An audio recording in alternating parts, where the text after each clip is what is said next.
বিবাহ বিচ্ছেদ বর্তমান সমাজে এক গভীর উদ্বেগজনক সমস্যা, আর এর পেছনে অন্যতম প্রধান কারণ হিসেবে প্রায়শই অতিরিক্ত জেদ ও অহংকার কাজ করে। অনেক সময় দেখা যায় কিছু মানুষ নিজেদের ধারণায় এতটাই অটল থাকেন যে আমার কথাই ঠিক, বাকি সব ভুল, এমন এক মনোভাব তাদের মধ্যে দৃঢ় হয়ে ওঠে। তারা নিজেদের সিদ্ধান্তে অনড় থাকেন এবং অন্যের কথা শুনতে বা বুঝতে একেবারেই নারাজ।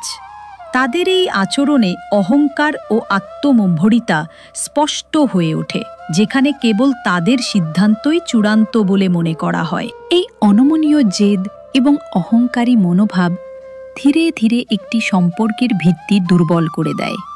স্বামী বা স্ত্রী যখন সঙ্গীর ক্রমাগত জেদের সম্মুখীন হন, তখন ছোটোখাটো বিষয়েও দূরত্ব বাড়তে শুরু করে।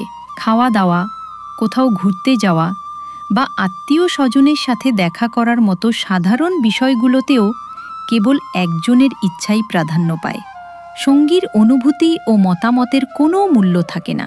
সবচেয়ে দুঃখজনক দিক হল এই জেদ ভালোবাসা ও পারস্পরিক শ্রদ্ধার সম্পর্ককে ধ্বংস করে দেয়। স্বামী স্ত্রীর মধ্যে মধুর বন্ধন আলগা হতে শুরু করে, যোগাযোগে ফাটল ধরে এবং একসময় কথা বলাও বন্ধ হয়ে যায়। এমন পরিস্থিতিতে যখন সম্পর্ক মেরামতের সব পথ বন্ধ হয়ে যায়, তখন বিবাহ বিচ্ছেদই একমাত্র সমাধান হিসেবে প্রতীয়মান হয়। যখন একজন ব্যক্তি নিজেকে খুব বড় ভাবতে শুরু করেন, তখন তিনি অন্যের অনুভূতিকে সহজেই উপেক্ষা করেন। এর ফলস্বরূপ পরিবার ভেঙে যায়, সম্পর্ক ছিন্ন হয় এবং সারা জীবন শুধু আফসোসই থেকে যায়।